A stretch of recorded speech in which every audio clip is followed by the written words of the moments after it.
ఈరోజు పక్కూరిలో సుబ్బిగాడి పెళ్లి కదా. వాడసలే చాలా ప్రత్యేకంగా నాకు రామయ్యకి చెప్పాడు. రామయ్యతో కలిసి వెళ్తే బాగుంటుంది కదా.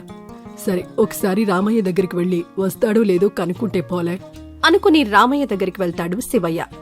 శివయ్య వెళ్లేసరికి రామయ్య ఇంటి ముందు అరుగు మీద కూర్చొని ఉంటాడు. ఒరే రామయ్య, ఏంట్రా ఇంత ఎండవేళ ఇలా అరుగు మీద కూర్చున్నావు?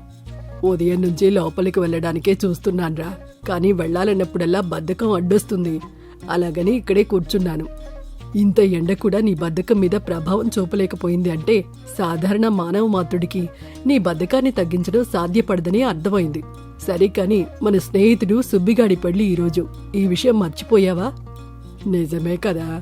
సరే, నాకు రావడం వీలవదులే. నువ్వు వెళ్ళడానికి సిద్ధపడినట్టున్నావు కదా, వెళ్ళిరా. ఇద్దరం కలిసి వెళ్తే బాగుంటుందిరా. నువ్వు కూడా రా. అరుగు మీద నుంచి ఇంట్లోకి వెళ్లడానికే నాకు ఓపిక లేదు. ఇక పక్కూరి కంటే అయ్యే పనేనా అని రామయ్య మాట్లాడుతూ ఉండగానే ఇంట్లో తన భార్య వంట అయిందని వేసిన కేక రామయ్య చెవిన పడుతుంది. వెంటనే జింక పిల్లలా చలాకీగా ఎగురుతూ భోజనం చేయడానికి వెళ్లిపోతాడు. అదేంటి, ఇప్పటివరకు ముద్దపప్పులా కదలకుండా కూర్చున్న రామయ్య ఒక్కసారి ఉలికిపోయిన పప్పుచారులా ఇలా పరుగు పరుగున పరిగెత్తాడు. వీడి బద్ధకానికి మందు ఆహారం అన్నమాట. సరే, ఈ చిన్న బలహీనత చాలు వీణ్ణి ఏ పనైనా చేయించడానికి అని అనుకుని లోపలికి వెళ్లేసరికి రామయ్య చక్కగా భోజనం చేస్తూ ఉంటాడు. రామయ్య, మీ అమ్మా నాన్నలు సంపాదించిన ఆస్తులు ఇంతలా ఉండడంతో నీకు సరిపోయిందిలే కాని, లేదంటేనా నీ బద్ధకం అంతా చెమట రూపంలో కారిపోయేది.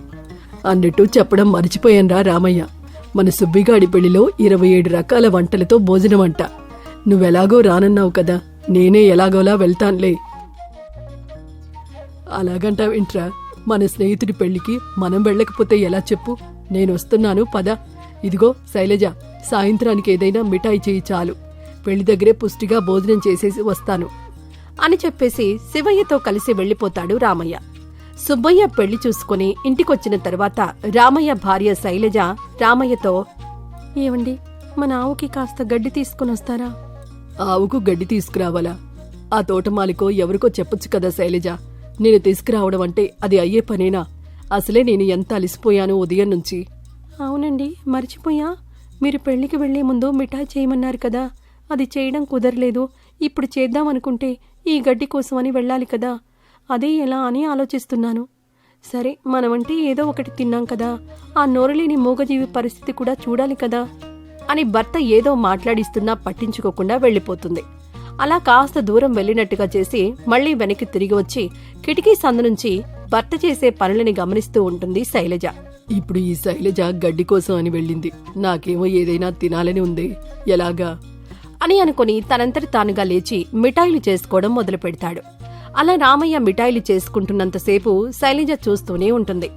మిఠాయిలన్నీ పూర్తయిన తర్వాత ఇంట్లోకొచ్చి నేరుగా మిఠాయిల దగ్గరికి వెళ్లి, ఏమండి, ఇదిగో మిఠాయిలు చేశాను, కానీ మీకు చేయలేదని అలా హాస్యం చేశాను. ఇదిగోండి మిఠాయిలు, తినండి. నువ్వు మిఠాయిలు చేయడమేంటే? నేను కదా చేశాను. నేను చేస్తే నువ్వు చేశారని చెప్తావేంటి? మీరు చేశారా? మీరసలు పని చేస్తారా? ఇప్పుడే ఈ విషయం చెప్పిస్తాను అని ఇంటి బయటకు వెళ్లి పక్కింటి పంకజాన్ని తీసుకుని వస్తుంది శైలజ. పంకజమక్క, మా ఆయన చూడు, నేను మిఠాయిలు చేస్తే ఆయన చేశానని చెప్తున్నాడు. ఆయన చేశాడంటే నువ్వు నమ్ముతావా? ఏంటి, రామయ్య పనిచేశాడా? బాలేదానివే. ఇలాంటి విషయాలు సరదాగా నవ్వుకోవాలి అనుకున్నప్పుడు చెప్పు, కాసేపు నవ్వుకుంటాను. ఊపిరి పీల్చుకోకపోతే చచ్చిపోతాడు కాబట్టి తప్పటం లేదు, కానీ లేదంటే ఆ పని కూడా మానేసెంత బద్ధకస్తుడా ఆయన. ఈయన పనిచేశాడంటే నేనే కాదు, ప్రపంచంలో ఎవ్వరూ నమ్మకపోగా నవ్విపోతారు అని చెప్పేసి వెళ్లిపోతుంది. శైలజ ఎలాగైనా తన భర్తని బద్ధక నుంచి బయటకు తీసుకురావాలని నిర్ణయించుకుంటుంది. తన నిర్ణయం ప్రకారమే రామయ్య ఆహారం కోసం ఎంత పనైనా చేస్తాడని తెలిసి ఆహారం తక్కువ చేయడం, పని చేస్తేనే ఆహారం పెడతారని మొండిపట్టు పట్టడం చేస్తూ ఉంటుంది. అలా రోజులు గడుస్తూ ఉండగా ఒకరోజు శైలజ రామయ్య దగ్గరకొచ్చి, ఏమండి, కాస్త అలా అడవి వరకు వెళ్లి కట్టెలు తీసుకుని వస్తారా? వంట చేయడానికి కట్టెలు లేవు. నేను కట్టెలు తీసుకురావడమేంటి? మన పనుడికి చెప్తే వాడే తీసుకునొస్తాడు కదా. మన దగ్గర పనిచేసే బాబు ఎప్పుడు చెప్తుంటాడు కదా, వాడికి మీలా ఎదగాలనే కోరిక అని. అందుకే మీలా బద్ధకంగా ఉండడం అలవాటు చేసుకోవడం కోసం ఇంటి నుంచి కదలడం లేదంట. అందుకే వాడు 2 రోజుల నుంచి పనికి రావడం లేదు. ఇక పైన కూడా రావాలని అనుకోవడం లేదంట. అవునా? అలా అయితే ఎలా? మరి నేనెలా వెళ్ళగలను అడవికి? నేను అడవికి వెళ్ళడం, కట్టెలు తీసుకురావడం ఇదంతా జరిగే పనేనా? నాకైతే పోయేదేమీ లేదు. ఈరోజు నేనెలాగో ఉపవాసం. మీకోసం పాయసం చేసి పెడదాం అనుకున్నాను. సరే, మీ ఇష్టం అని చెప్పి శైలజ వెళ్ళిపోతుంది. ఏంటి, పాయసమా? సరే, తప్పుతుందా? అని అడవికి కట్టెల కోసం వెళ్తాడు. అడవికి వెళ్లేసరికి రామయ్య అలసిపోయి చెమటలు పట్టడం మొదలవుతుంది. నడవలేకపోతూ ఉంటాడు. అప్పుడే ఏదో పనిమీద అటుగా వస్తాడు శివయ్య. ఏరా రామయ్య, ఎన్నడూ లేంది ఇటువైపొచ్చావు? బద్ధకానికి పసరమందు ఈ అడవిలో ఏదైనా దొరుకుతుందని ఎవరైనా చెప్పారా ఏంటి? లేదురా, మా ఇంట్లో కట్టెలైపోయాయి అంటే ఇలా వచ్చాను. కాని ఇక్కడికొచ్చేసరికి ఒళ్లంతా చెమటలు పట్టి నడవలేకపోతున్నాను. నేను చూడ్రా, ఉదయం సూర్యుడు రాకముందే పక్కూరికి పనిమీద కాలినడకన వెళ్లాను. ఇప్పుడు తిరిగి వస్తున్నాను. కనీసం 100 మైళ్ళైనా ఉంటుంది కదా. అయినా అలసట మాత్రం లేదు. కాని నువ్వు ఇంటి దగ్గర నుంచి అడవికొచ్చేసరికి అలసట అని మాట్లాడుతున్నావు. నీ బద్ధకం వల్ల నువ్వు ఆనందిస్తున్నావని అనుకుంటున్నావు, కానీ నీ ఆరోగ్యాన్ని నీ అంతట నువ్వే పాడు చేసుకుంటున్నావన్న విషయం నీకు తెలియడం లేదు. ఇప్పుడైనా నీకు అర్థమైందని నేను అనుకుంటున్నాను. సరే, ఇంటికి వెళ్ళాలి అని చెప్పేసి వెళ్లిపోతాడు శివయ్య. రామయ్య ఎలాగోలా కష్టపడి కట్టెలు కొట్టుకుని నెత్తిన పెట్టుకుని తీసుకెళ్తూ ఉంటే వీరమ్మ అది చూస్తుంది. సరిగా నడవలేకపోతున్న రామయ్య అవస్థని గమనించి వెంటనే రామయ్య దగ్గరకు వెళ్లి, యావయ్యో, ఇలా ఊరి మీద పడ్డావు. ఊరిని చూసి ఎన్ని రోజులవుతుంది? ఎప్పుడూ ఆ గుడ్ల మీద కోడిలాగా ఇంట్లోనే ఉండకుండా బయటకొస్తే ఇలాంటి పనులు చేయడం తెలుస్తుందా?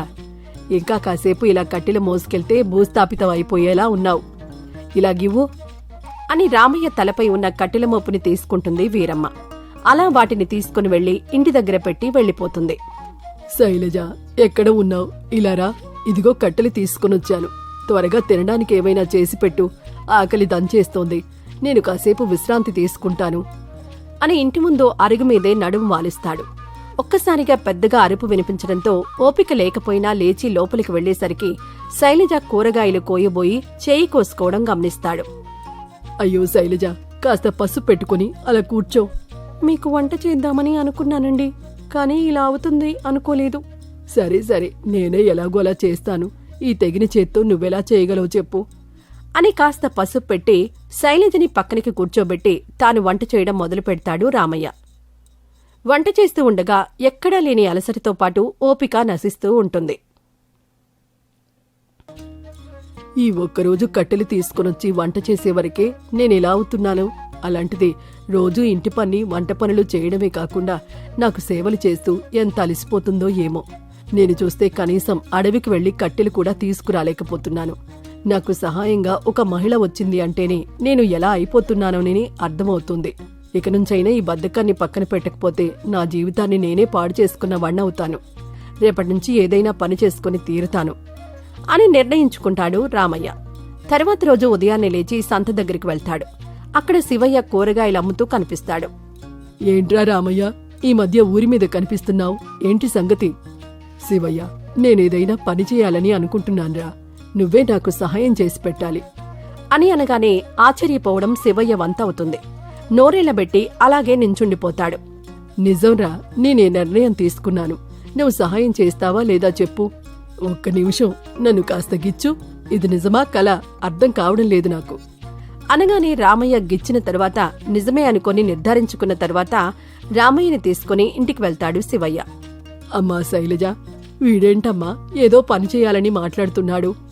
అవునన్నయ్య, నేను ఈ ఆశ్చర్యం నుంచి తేరుకోలేకపోతున్నాను. ఇంతలో మీరొచ్చారు. ఎలాగైతే ఏంటి, వీడి బద్ధకం వీడి బయటకొచ్చాడు కాబట్టి ఏదైనా మంచి వ్యాపారం పెట్టిస్తే బాగుంటుంది కదా. అన్నయ్య, ఏ మాట కామాట, ఈయన వంటలు మిఠాయిలు చాలా బాగా చేస్తాడు. దానికి సంబంధించి ఏదైనా వ్యాపారం మొదలు పెడితే బాగుంటుందని నా ఆలోచన. అలాగే చేద్దామమ్మా. ఒరే రామయ్య, మన చుట్టూ 3-4 ఊర్లలో కూడా ఎక్కడా మిఠాయి దుకాణం లేదు. నువ్వది మొదలు పెడితే కొద్ది రోజుల్లోనే నీ వ్యాపారం చాలా బాగా సాగుతుందని నా నమ్మకం. ఏమంటావు? అలాగేరా, అదే మొదలు పెడదాం అని అంటాడు రామయ్య.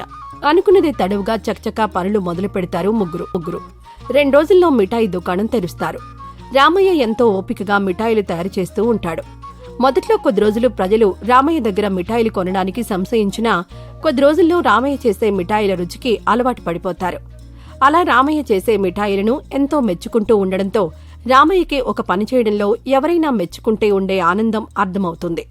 ఆ రోజు నుంచి ఇంకాస్త కష్టపడి పనిచేయడం మొదలు పెడతాడు.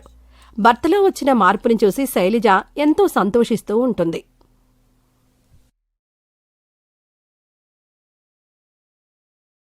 లచ్చి, నాకంటూ ఉన్నదానివి నువ్వొక్కదానివే. నువ్వు నాకెప్పుడూ నీ వంతు సహాయం చేయాలని చూస్తావు, కానీ నేనే నీకు ఏమీ చేయలేకపోతున్నాను. చెప్పాలంటే సరిగా గడ్డి కూడా పెట్టలేకపోతున్నాను. కానీ నువ్వలా కాదు, ఎన్నో కొన్ని పాలిచ్చి నా కడుపు నింపాలనే చూస్తున్నావు. సరైన తిండి లేకుండా నువ్వు మాత్రం పాలు ఎలా ఇవ్వగలవు? సరే, నేను వెళ్ళి ఎలాగోలా నీకు గడ్డి తీసుకొనొస్తాను అని వెళ్తుండగా కొంత ముందుకు వెళ్లగానే కళ్ళు తిరిగినట్టుగా అనిపిస్తుంది రాములికి. కళ్ళు తిరుగుతున్నాయేంటి? తిండి తింటే ఇలాంటి ఇబ్బందులుండవు. ఆహారం ముట్టక ఎన్ని రోజులవుతుందో. మొండి ప్రాణం కాబట్టి ఆయుష్ పోకుండా నిలబడగలుగుతున్నాను. ఇంట్లోకి వెళ్ళి కాసిన్ని మంచినీళ్లు తాగేసి వస్తాను అనుకుని ఇంట్లోకి వెళ్తాడు రాములు. ఇంట్లోకి వెళ్లగానే మూలన 2-3 రోజుల క్రితం తోడు పెట్టిన పెరుగు కనిపిస్తుంది. వెంటనే అందులో నీళ్లని కలుపుకొని కడుపు నిండా తాగుతాడు. ఈ రోజుకి ప్రాణం నిలబడింది అంటే అది కూడా నా లచ్చి వల్లనే. ఏమిచ్చి దాని రుణం తీర్చుకోగలనో ఏవో అర్థం కావడం లేదు అని బాధపడుతూనే మళ్లీ గడ్డి కోసమని వెళ్తాడు. కొంత దూరం వెళ్లగానే పొలంలో పనిచేసుకుంటున్న సుబ్బయ్య కనిపిస్తాడు. సుబ్బన్న, నా ఆవుకి సరైన మేతలేక ఇబ్బంది పడుతుంది. నువ్వు సరే అంటే నీ పొలంలో కొంత గడ్డి కోసుకుని వెళ్తాను. రాములు, నువ్వు అంటే బాధపడతావులే కాని నీకే తినడానికి తిండి లేదు. ఒక పూట గడవడానికే అతలాకుతలం అవుతావు. నీకు ఆవుని పెంచడం అవసరమా? నేను చెప్పాలనుకున్నది చెప్పాను. ఇంకా గడ్డి గురించి అంటావా? నీకు గడ్డివ్వడం వల్ల నాకొచ్చే లాభం ఏమీ లేదు. నువ్వు నాకేదైనా ఇవ్వగలిగితే చెప్పు, అప్పుడు ఇస్తాను అని అనగానే రాములు ఏం సమాధానం చెప్పలేక అక్కడ్నుంచి వెళ్ళిపోతాడు. అలా తిరుగుతూ ఉండగా దారిలో సోమయ్య కలుస్తాడు. ఏంటి రాములు, ఇల్లు విడిచి ఇలా అడవి బాట పట్టావు? తపస్సు చేసి దేవుణ్ణి నీ పేదరికం పోగొట్టమని అడుగుతావా ఏంటి? అయినా నీ పేదరికాన్ని ఆయన కూడా తీర్చలేడేమో. అదేమీ లేదయ్యా, నా ఆవుకు కొంచెం మేత ఏమైనా దొరుకుతుందేమో అని చూడ్డానికొచ్చాను. నీకొక ఉచిత సలహా ఇవ్వనా? నీ పేదరికం పోయి నువ్వు కాస్త బాగుపడాలంటే నీ ఆవుని ఎంతో కొంతకి బేరం పెట్టు. నీ దగ్గరుండి మేతకి కూడా ఇబ్బంది పడేదానికంటే దానికి అదే విముక్తి. నీకు కాస్త డబ్బు కూడా వస్తుంది. కలిసి ఉండి కష్టాలు పడేదానికంటే విడిపోయి ఇద్దరూ బాగుండడమే మంచిది కదా. ఏమో అయ్యా, ఆలోచిస్తాను అని వెళ్ళి కొంత దూరంలో కనిపించిన గడ్డిని కోస్తూ ఆలోచిస్తూ ఉంటాడు రాములు. నాకున్న ఒక్కగానొక్క తోడిని వదిలేసుకుంటే నేనెట్టా బ్రతకాలి? కాని నా స్వార్థం కోసం లచ్చిని నాతో ఉంచుకుంటే దానిని ఇబ్బంది పెట్టినట్టవుతుంది కదా. దేవుడా, భారమంతా నీమీదే వేసి చూస్తున్నాను. దీనికేదైనా ఒక మార్గం చూపించు తండ్రి అని బాధపడుతూ ఉంటాడు రాములు. కాసేపటి తర్వాత కోసిన గడ్డిమొప్పుని తీసుకుని ఇంటికి వెళ్తాడు. ఆవు గడ్డి మేస్తూ ఉంటుంది. లచ్చికి ఎంత సంతోషంగా ఉందో ఇలా కడుపు నిండా మేత ఉంటే. నా దగ్గర ఉంటే ఇలా రోజూ కడుపు నిండా మేత పెట్టడం సాధ్యపడదు. అందుకే ఎవరో ఒకరికి ఇచ్చేయడమే మంచిది. కనీసం లచ్చైనా బాగుంటుంది అని అనుకుని ఊరి పెద్ద బుచ్చయ్య దగ్గరికి వెళ్తాడు. తన ఆవుని అమ్మాలనుకుంటున్న విషయం గురించి బుచ్చయ్యకి చెప్తాడు. సరే రాములు, ఈరోజు వీలు పడదులే కాని రేపు నేను నా మనుషులతో నీ ఇంటికొచ్చి ధర మాట్లాడతాన్లే. ఇక నువ్వు వెళ్ళు అని పంపిస్తాడు. ఇంటికి వెళ్లిన తర్వాత ఆవు దగ్గర కూర్చుని బాధపడుతూ ఉంటాడు. లచ్చి, నా దగ్గర ఉంటే నీకు కనీసం కడుపు నింపలేను. అందుకే నీ కడుపు నిండా పెట్టి చూసుకునే వాళ్ళ దగ్గరికి పంపిస్తున్నాను. నీ తిండి పెట్టలేని తండ్రి దరిద్రాన్ని అర్థం చేసుకుని అక్కడికి వెళ్ళి సంతోషంగా ఉండు తల్లి. అలా రాములు ఆవుతో మాట్లాడుతూనే ఉంటాడు రాత్రంతా. ఉదయాన్నే ఆవు రాములుని లేపుతూ ఉంటుంది. నిన్న కడుపు నిండా తినేసరికి పాలొచ్చాయని చెప్తున్నావా? నీకున్న మానవత్వం మనిషినైనా నాకు నీమీద లేదు. నా పొట్టకూటి కోసం తప్పదు అని పాలు పిండడం మొదలు పెడతాడు. ఆ పాలను తీసుకుని ఇంటి లోపలికి వెళ్తాడు. ఈ పాలని తాగితే ఈ పూట కడుపు నిండుతుంది. అదే పాలని తోడేసి ఒక్క పూట ఓపిక పడితే మజ్జిగ చేసుకుని 2 పూటలా తాగొచ్చు అని అనుకుని పాలని తోడేస్తాడు. అలా ఆ రోజు గడిచిపోతుంది. తెల్లారి రాములు మజ్జిగ తాగడం కోసం సిద్ధం చేసుకుంటూ ఉండగా బుచ్చయ్య తన మనుషులతో రాములు ఇంటికొస్తాడు. రాములు, నీ ఆవుని కొనడానికి నేను నిర్ణయించుకున్నాను. ఈరోజే దీన్ని తీసుకుని వెళ్తాను. సరే, ఇంటికొచ్చాము, మర్యాదేమీ లేదా? అయ్యో, నా లచ్చి నాకు దూరం అవుతుంది అన్న బాధలో ఆ విషయమే మరిచానయ్యా. ఇప్పుడే వస్తాను అని తాను చేసుకున్న మజ్జిగ తీసుకొనొచ్చి అందరికీ ఇస్తాడు. ఏంటి, ఈ నీళ్ల మజ్జిగ కోసమా? అయినా దీన్ని మజ్జిగ అని కూడా ఎవరూ అనరు. నీళ్ళిచ్చి మజ్జిగ అని చెప్తున్నావా? అని ఆ వ్యక్తి మాట్లాడుతూ ఉండగానే రాములు ఉన్నట్టుండి పడిపోతాడు. ఆ హఠాత్ పరిణామానికి అందరూ నిర్ఘాంతపోయి చూస్తుంటారు. కాని లచ్చి వెంటనే తన తాళ్లు తెంచుకుని వెళ్లి దూరంగా కుండలో ఉన్న నీళ్లని తీసుకునొచ్చి రాములి మీద పోసి రాములికి స్పృహ వచ్చేలా చేస్తుంది. రాములు వెంటనే లేచి బుచ్చయ్యకి దండం పెడుతూ, అయ్యా, కొద్ది రోజులుగా సరిగా తిండి లేకపోవడం వల్ల ఇలా జరిగింది. మీరేం పట్టించుకోకండి. నా లచ్చిని మీ దగ్గర ఉంచుకుని దానికి కడుపు నిండా తిండి పెట్టి జాగ్రత్తగా చూసుకుంటే చాలు. రాములు, నీకు తినడానికి లేకున్నా నువ్వు తాగడానికి ఉంచుకున్న మజ్జిగని కూడా మేమడగ్గానే మాకోసం ఇచ్చేశావు. నీ లచ్చి ఎక్కడ ఉన్నా సంతోషంగా ఉండాలని కోరుకుంటున్నావు. మనుషులమైన మాకే నువ్వు ఉన్నట్టుండి పడిపోగానే ఏం చెయ్యాలో అర్థం కాలేదు. కాని నీ లచ్చి వెంటనే నీళ్లు తెచ్చి నీ మీద పోసి నిన్ను కాపాడింది. మీ ఇద్దరికీ ఒకరి మీద ఒకరికి ఇంత అనుబంధం ఉంది. అలాంటి మీ ఇద్దరినీ దూరం చేసి ఆ పాపం నేను మూట కట్టుకోలేను. అయ్యో, అలా అనకండయ్యా. నా లచ్చి మీ దగ్గర ఉంటే కడుపు నిండా తినగలదు. నా దగ్గర ఉంటే కేవలం తినగలదు, అంతే. నీ దగ్గర ఉంటే సంతోషంగా ఉండగలదు. అయినా ఇంత చూశాక మీ ఇద్దరినీ విడదయ్యలేను. ఇదిగో, ఈ డబ్బు నీ లచ్చిమిని కొనడానికే తీసుకొచ్చాను. కాని ఇప్పుడు ఈ డబ్బుతో ఉపయోగం లేదు. కాబట్టి నువ్వే తీసుకొని ఈ డబ్బుతో ఏదైనా వ్యాపారం పెట్టి నీ లచ్చిని ప్రేమగా చూసుకో. మీలాంటి గొప్ప మనసున్నవాళ్లు ఈ లోకంలో ఉన్నారంటే ఆశ్చర్యంగా ఉందయ్యా. మీకెప్పుడూ నేను రుణపడి ఉంటాను. సాటి మనిషికి సహాయం చేసిన వాణ్ణి నాదే గొప్ప మనసైతే ఆవుని ఇంత ప్రేమగా చూసుకునే నీది ఎంత గొప్ప మనసై ఉండాలి. తన యజమాని కోసం అంతలా పాటుపడే లచ్చిది ఇంకెంత గొప్ప మనసై ఉండాలి. మీలాంటి వాళ్ళుండగా మాలాంటి వాళ్ళుండడంలో ఆశ్చర్యమేముంది చెప్పు. ఇదంతా వదిలేసి నువ్వేదైనా వ్యాపారం పెట్టి లచ్చిని మంచిగా చూసుకో. ఏదైనా అవసరం వస్తే నా దగ్గరకొచ్చి చెప్పు అని చెప్పి వెళ్ళిపోతాడు బుచ్చయ్య. రాములు బుచ్చయ్యకి దండం పెట్టి తన కృతజ్ఞత తెలుపుకుంటాడు.